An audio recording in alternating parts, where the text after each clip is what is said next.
E eu quero convidar você aí em casa a abrir a sua Bíblia no livro de Lucas, Evangelho segundo escreveu Lucas, o capítulo 24, nós leremos do versículo 13 ao versículo 36. É um texto muito conhecido. Nós temos dois discípulos que, após a morte do Senhor Jesus, eles decidem retornar para sua casa na cidade de Emaús, distante aproximadamente uns 10 quilômetros de Jerusalém, e eles têm uma caminhada muito agradável e com algumas grandes surpresas. Lucas capítulo 24, a partir do versículo 13, diz assim a palavra do Senhor. Naquele mesmo dia, dois discípulos que estavam indo para uma aldeia chamada Emaús, que ficava a uns 10 quilômetros de Jerusalém, iam conversando a respeito de tudo o que tinha acontecido. Enquanto conversavam e discutiam, o próprio Jesus se aproximou e ia com eles. Porém, os olhos deles estavam como que impedidos de o reconhecer. Então ele lhes perguntou: o que é que vocês estão discutindo pelo caminho? E eles pararam, entristecidos. Um, porém, chamado Cleopas, respondeu: será que você é o único que esteve em Jerusalém e não sabe o que aconteceu lá nestes últimos dias? Ele lhes perguntou: do que se trata? Eles explicaram: aquilo que aconteceu com Jesus, o Nazareno, que era profeta, poderoso em obras e palavras diante de Deus e de todo o povo. E como os principais sacerdotes, as nossas autoridades, o entregaram para ser condenado à morte e o crucificaram. Nós esperávamos que fosse ele quem havia de redimir Israel, mas depois de tudo isso já estamos no terceiro dia desde que essas coisas aconteceram. É verdade também que algumas mulheres do nosso grupo nos surpreenderam indo de madrugada ao túmulo e não achando o corpo de Jesus, voltaram dizendo que tinham tido uma visão de anjos, os quais afirmam que ele vive. De fato, alguns dos nossos foram ao túmulo e verificaram a exatidão do que as mulheres disseram, mas não o viram. Então ele lhes disse: como vocês são insensatos e demoram para crer em tudo o que os profetas disseram. Não é verdade que o Cristo tinha que sofrer e entrar na sua glória? E começando por Moisés e todos os profetas, explicou-lhes o que constava a respeito dele em todas as Escrituras. Quando se aproximaram da aldeia para onde iam, ele fez menção de passar adiante, mas eles o convenceram a ficar, dizendo: fique conosco, porque é tarde e o dia já está chegando ao fim. E entrou para ficar com eles. E aconteceu que, quando estavam à mesa, ele pegou o pão e o abençoou, depois partiu o pão e o deu a eles. Então os olhos deles se abriram e eles reconheceram Jesus, mas ele desapareceu da presença deles e disseram um ao outro: não é verdade que o coração nos ardia no peito enquanto ele nos falava pelo caminho, quando nos expunha as Escrituras? E naquela mesma hora da noite, levantando-se, voltaram para Jerusalém, onde acharam reunidos os 11 e os outros com eles, os quais diziam: de fato, o Senhor ressuscitou e já apareceu a Simão. Então os dois contaram o que lhes tinha acontecido no caminho e como tinham reconhecido o Senhor no partir do pão. Irmãos, nossa história relata dois momentos muito interessantes na vida de dois discípulos. O nome de um sabemos, é Cleopas. O outro nós não sabemos, mas alguns detalhes desse texto são muito importantes. Primeiro, o relato final que diz que eles reconheceram Jesus no partir do pão, nos leva a entender que provavelmente eles estavam de alguma forma na cerimônia da Santa Ceia, em que Jesus usa esse ato para ali comungar com seus discípulos, e eles reconhecem a mesma expressão e reconhecem ali a figura de Jesus. Mas o fato é que esse dia era o terceiro dia, era o domingo, eles estavam voltando para casa depois de terem passado o sábado. Jesus havia morrido na sexta. Passado o sábado todos em Jerusalém, talvez juntos, no domingo pela manhã, aparentemente eles se reuniram, ouviram os relatos das mulheres, ouviram inclusive a constatação de Pedro e João, que foram ao túmulo e não encontraram o corpo de Jesus, mas mesmo depois disso tudo, eles decidiram voltar para casa. A primeira parte dessa história, ou o primeiro momento na vida desses discípulos, é o caminho de Jerusalém para Esaú, para Emaús. Eles estão voltando para a sua casa, e é dia. É interessante parar para olhar nesse ponto. Eles saem de Jerusalém, aonde estava a sua missão, e retornam para casa, aonde eles estão voltando para a sua vida. Era como se fosse um ato de dizer: acabou o nosso sonho, acabou o nosso projeto, acabou a nossa esperança, tudo isso ficou em Jerusalém, então voltemos para a nossa vida antiga. É como se os 3 anos e meio de ministério de Jesus tivessem chegado ao fim com a morte do Senhor Jesus. Nesse caminho, acontecem 4 circunstâncias ou 4 etapas. A primeira etapa, eles estão conversando sobre os acontecimentos. E é muito interessante você olhar esse texto e perceber como que os atos, eles vão acontecer numa sequência, são relatados numa sequência muito próxima de ida e volta. Vejam bem, no caminho eles estão conversando entre si sobre as coisas que aconteceram em Jerusalém nesses dias. Dá para imaginar o relato, aquele papo de amigos. Poxa, você lembra quando Jesus multiplicou o pão?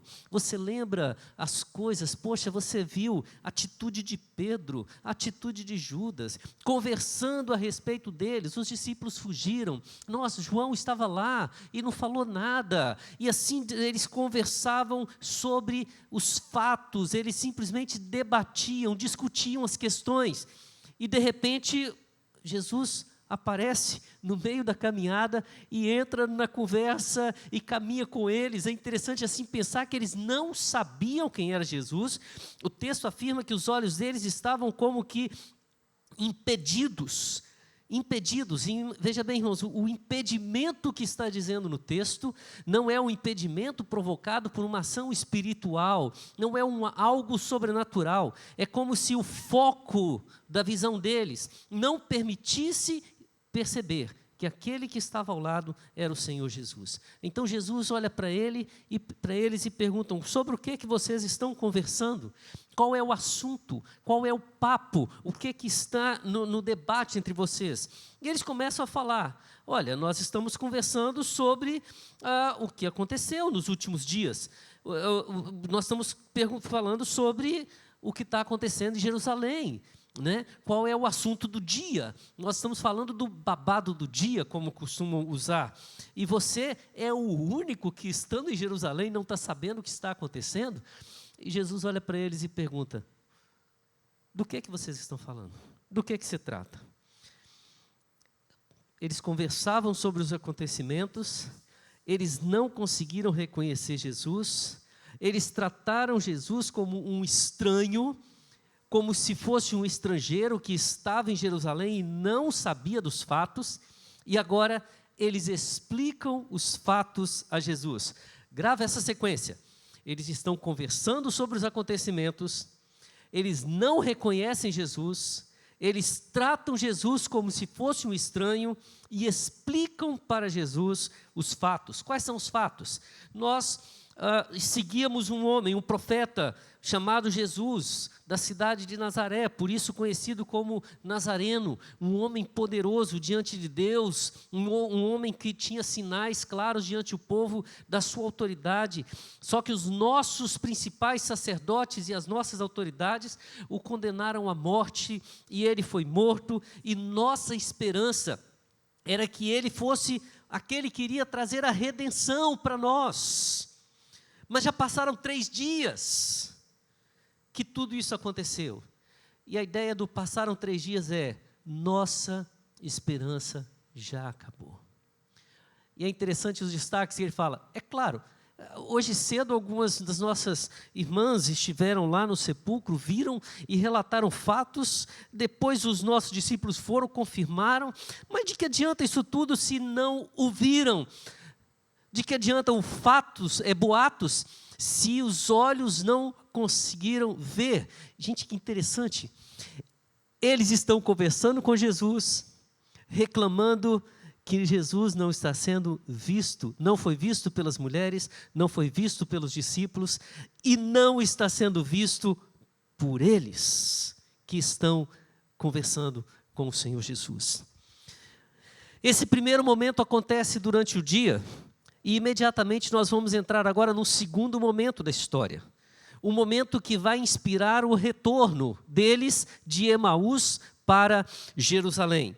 Tudo começa com a atitude de Jesus, de olhar para eles e dizer: como vocês são insensatos e demoram para crer em tudo que os profetas disseram. Eles estavam explicando os fatos para Jesus. Agora Jesus explica os fatos para eles. E como é que Jesus explica os fatos para eles? Ele olha para a lei, para os profetas, ele olha para todo o Antigo Testamento e fala a respeito das profecias, explicando o que eles deveriam conhecer em Jesus. Em outras palavras, eles haviam gastado tanto tempo tentando esperar o Jesus, aquela visão pessoal deles, relatando os acontecimentos deles, que eles não conseguiam ver na Bíblia aquilo que era falado a respeito do Senhor Jesus.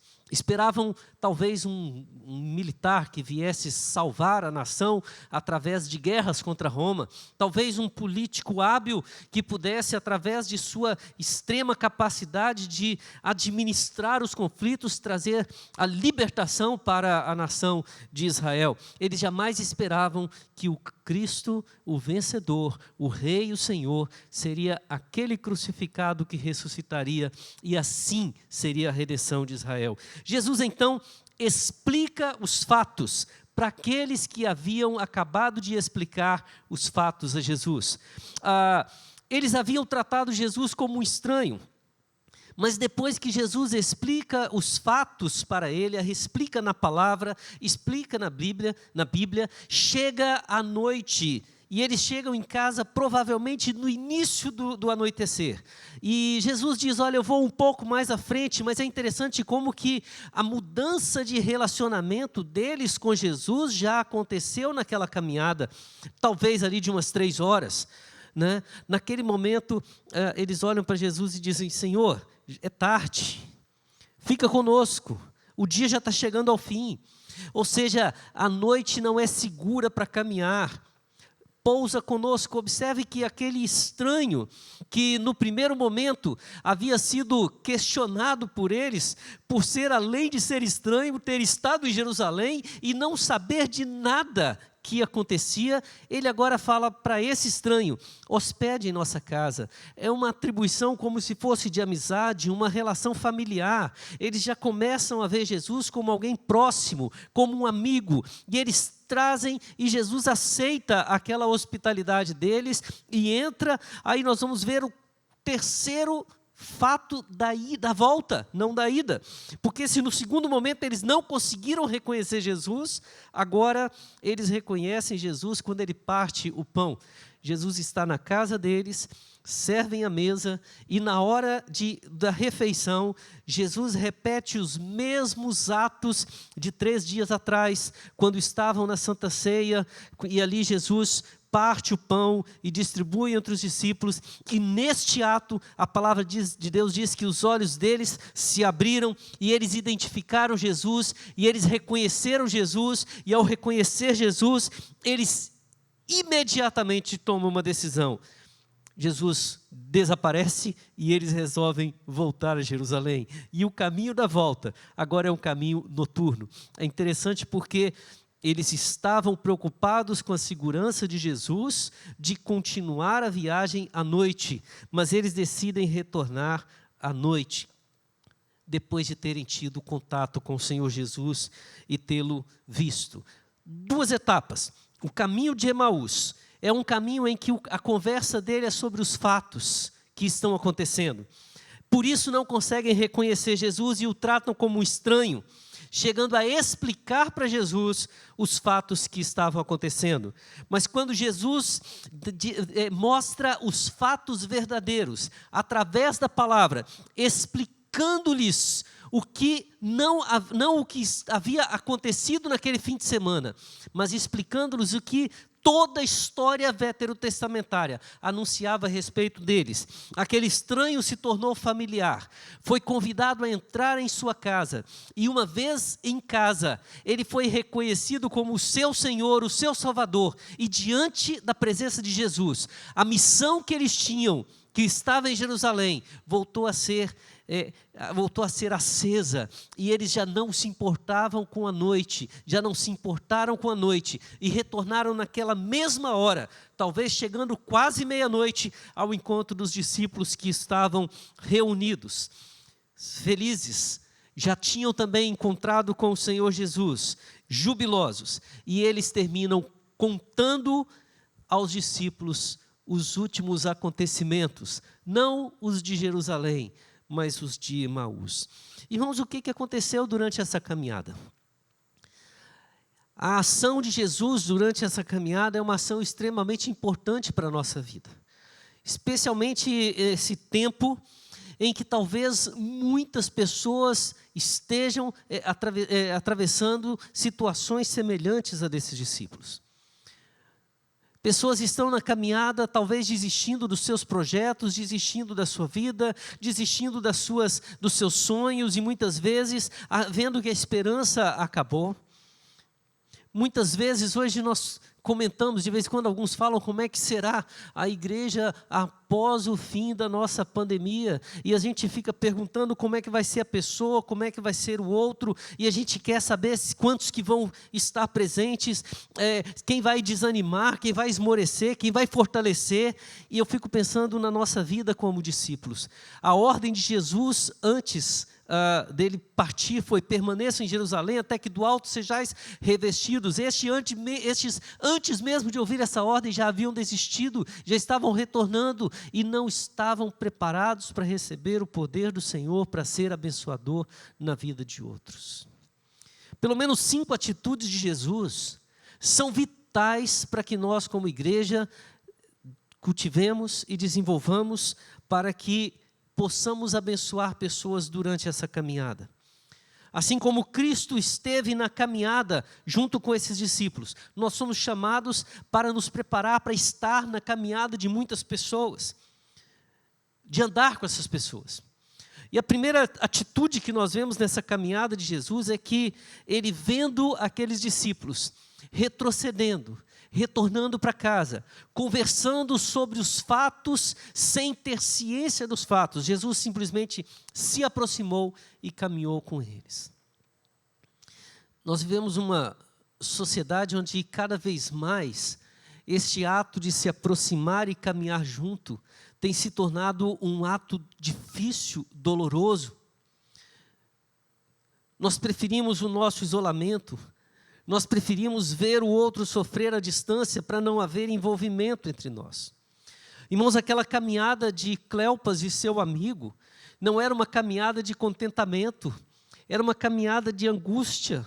A conversa que eles falavam não era uma conversa simplesmente de lembranças, não era uma nostalgia, era lembranças de fatos e momentos em que os olhos deles brilhavam, em que o coração deles enchia de esperança, de empolgação, e que tudo se acabou com aquele homem sendo crucificado, morto, e passados já 3 dias, ainda continua a nossa esperança findada, acabada. Jesus olha para esses homens em sofrimento, em angústia, em tristeza, e se aproxima, e caminha com eles, está ao lado. E para Jesus perguntar sobre o que vocês estão falando, pelo menos um tempo perto deles ele esteve.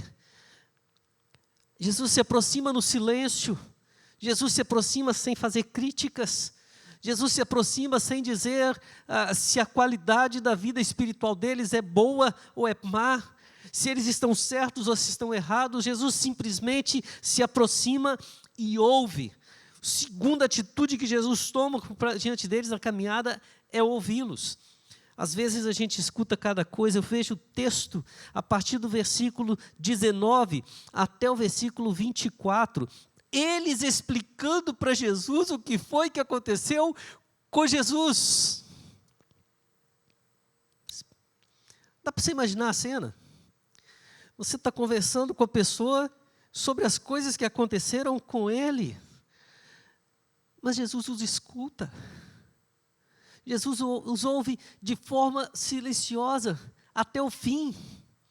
Irmãos, nós precisamos desenvolver mais a nossa capacidade de ouvir o outro.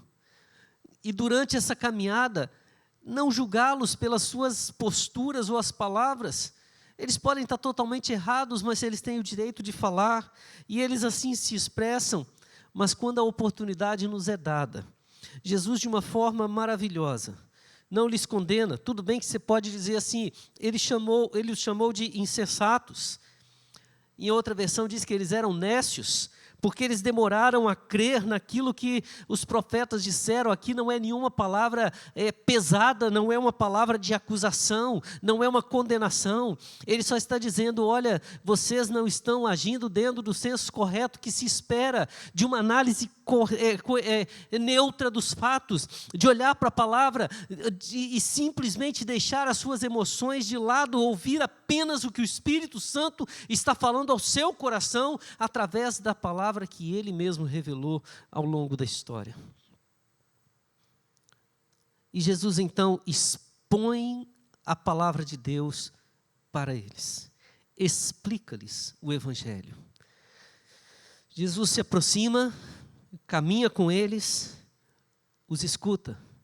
E agora, ao invés de condená-los, criticá-los, ele explica o Evangelho, explica a palavra, ele prega a palavra. Seria muito mais fácil Jesus olhar para eles e falar assim, Cleopas, sou eu, dá uma olhada nas minhas mãos, dá uma olhada nos pés, olha as marcas, sou eu, Jesus, olha para mim, eu estou falando com você, sou eu, Jesus. Mas ele prefere explicar a palavra de Deus para eles. Ele fala o Evangelho para eles.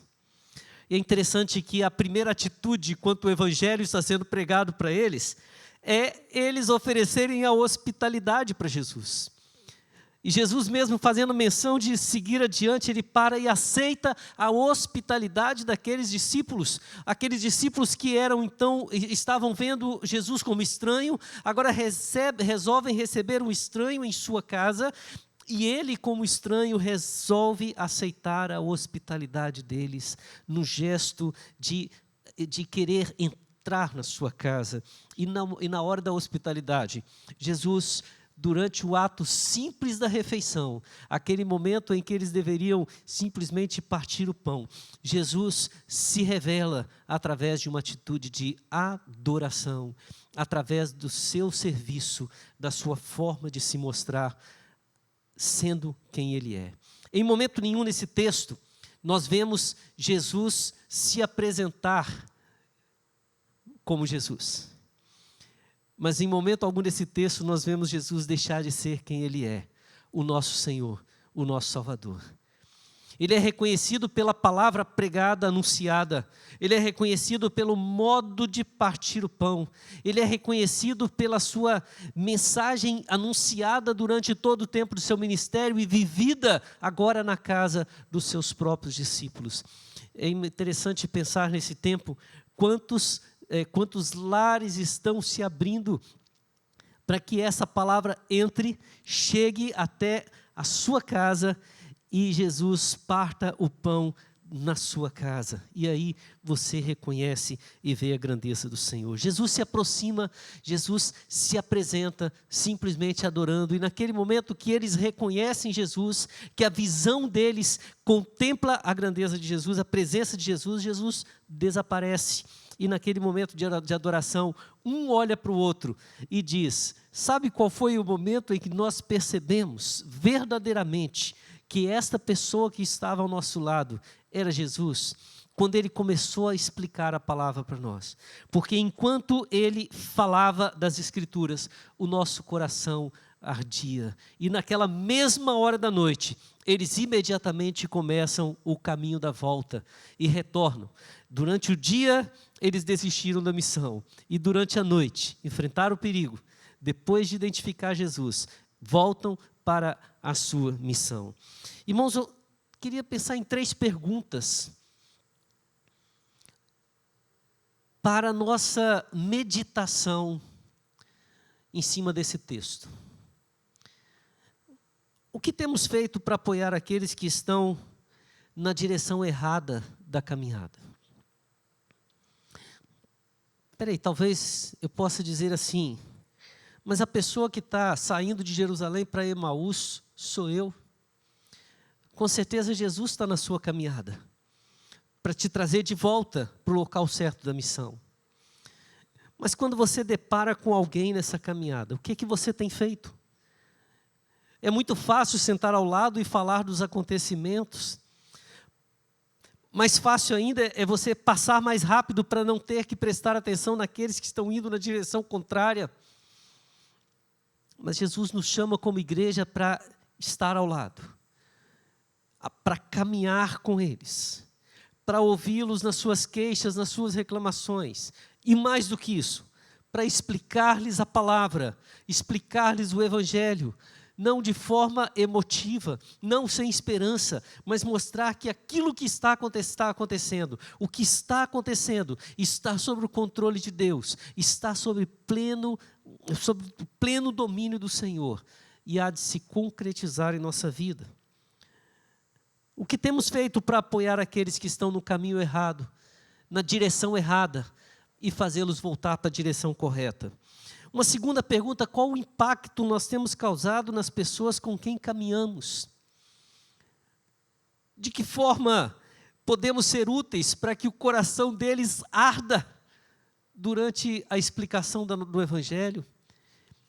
De que forma temos impactado a ponto deles olharem para a nossa vida, para o jeito de sermos, para aquilo que falamos, para aquilo que fazemos, para a nossa forma de servir ao Senhor, e isso lhes servir como impacto para abrir-lhes os olhos e eles contemplarem a presença do Senhor em nossa vida? E a terceira pergunta para a nossa meditação: a nossa fé, ela pode ser vista sem que tenhamos de declará-la? Será que a gente precisa dizer que a gente segue a Jesus? Porque se não dissermos, as pessoas não vão perceber? Será que as nossas ações de fato falam tão alto que as nossas palavras se tornam desnecessárias? Claro que vamos falá-las, mas será que a nossa vida fala mais alto do que aquilo que nós falamos? Há coerência entre o que cremos e o que vivemos? A fé declarada se transforma em objetiva quando somos desafiados a colocá-la em prática. A nossa oração, quando a gente clama pela misericórdia e pela ação do Senhor, ela se torna prática e verdadeira quando precisamos da misericórdia e parece demorar. Irmãos, o texto começa com a missão em Jerusalém aparentemente fracassada. E eles acham que ficar em casa, estar em casa naquele momento, ou não no sentido de ficar seguros, mas no sentido de retornar ao que eles desistiram para abraçar a visão do Evangelho, era uma opção mais segura, mais viável, e eles voltaram para si mesmos. E talvez muitos na nossa caminhada expressem essa mesma visão desses discípulos, mas são discípulos de Jesus. São discípulos a quem nós somos enviados, como Jesus compareceu nesse caminho, para chegar perto, andar com eles, ouvi-los, deixá-los falar, mas não ficarmos calados. Expor o Evangelho sem acusar, sem fazer crítica, mas mostrando através do nosso ser, da nossa vida, do nosso estilo de adoração, o jeito como servimos a Deus, que o Senhor está presente, que a missão não morreu, Jesus não morreu, Ele está vivo, ressuscitou, Ele ainda é a nossa esperança, e a nossa esperança não está em Emaús, a nossa esperança está em Jerusalém, e essa esperança está tão viva e é tão poderosa, que nem os perigos de uma caminhada noturna me impedirão de voltar, estar junto com os irmãos e poder declarar a grandeza da visão do Senhor ressurreto, vivo, poderoso. Então, meu irmão, eu quero repetir essas perguntas para a sua meditação. O que você tem feito de fato para apoiar aqueles que estão na direção errada? Qual é o impacto que você tem tido nas pessoas com quem você caminha? E de que forma a sua fé pode ser vista, sem ser necessário que você a declare?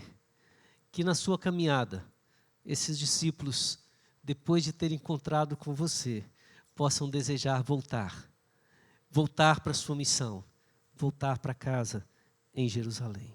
Deus te abençoe.